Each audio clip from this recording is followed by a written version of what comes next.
يحكى أن أصحاب الكروش الجميلة ببلش العشاء عندها من هيك أطباق. واحد من ألذ وأسرع أطباق الحلو اللي ممكن تجربوها برمضان. تفضلوا مع بعض لنشوف النهش كيف بينشغل.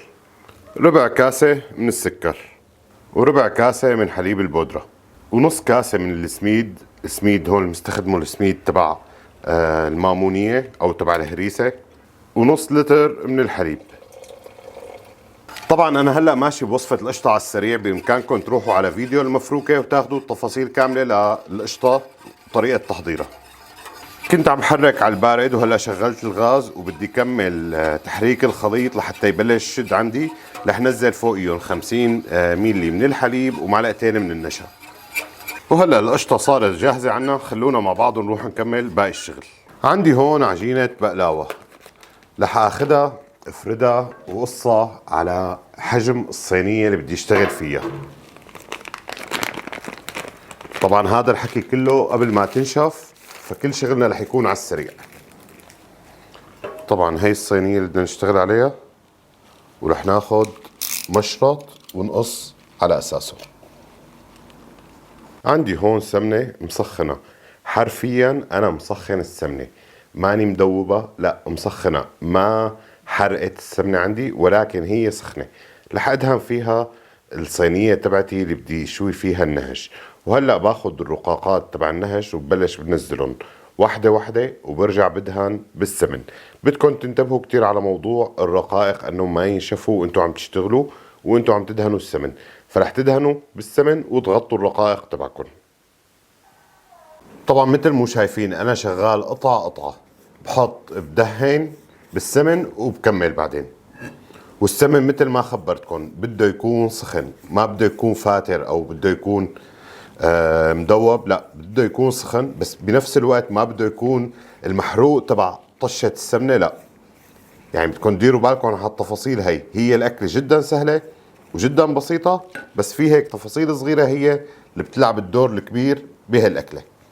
هلا فعليا وصلنا لاخر قطعة رح نحطها. انا استخدمت هون 20 ورقة، ما رح اخذ اكثر من هيك. هلا بنسكر وندهن اخر وش دهنة ماكنة بالسمن. هلا بعد ما خلصنا بدنا نعمل الرسمة تبع النهش، ولكن بدنا ندير بالنا. انا هون مستخدم 20 ورقة، وبدي ينزل بالمشرط ينزل بالسكين، ما بدي ينزل لسفل الصينية. بدي وصل تقريبا خلينا نقول لنص العدد من الرقائق المستخدمة. دينا من هون كمان عشان النهضة تبع الوش نحاول قد ما فينا نضمنها.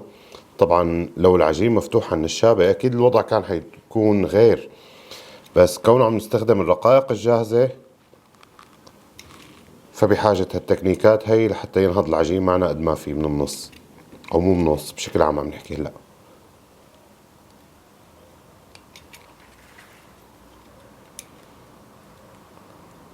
وهلا صينيتنا على الفرن.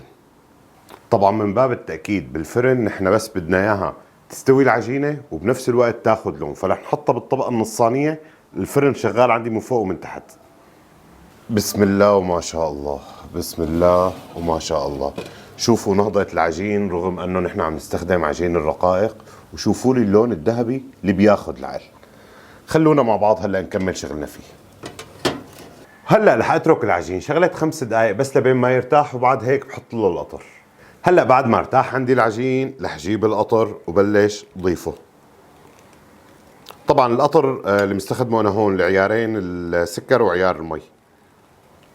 هلا رح ننقل النهج تبعنا على الصحن اللي بدنا نقدم فيه. بسم الله.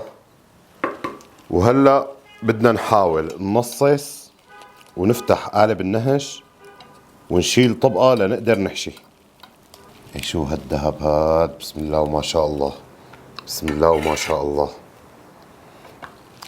هلا اللي رح نعمله رح نجيب من القشطة تبعنا ونبلش ننزل بطبقة ما بدنا نسمكها كتير، تكون مقبولة. وهلا بدنا نوزع القشطة بشكل يكون أكتر من ممتاز يا جماعة. إذا عندكم رشة قطر بهذا الوقت بإمكانكم تستخدموا.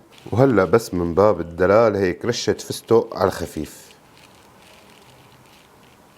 وهلأ قطعة النهش الثانية ناخدها وفوق اختها.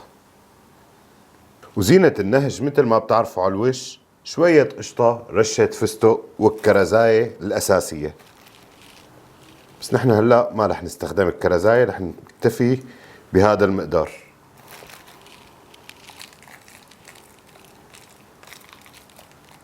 هي أكلات الحلو السريعة يا جماعة دائما بتيجي بتاخد العقل، لهيك بتمنى منكم تجربوا هالطبق وتعطوني رأيكم فيه، وصحتين وألف هنا سلف.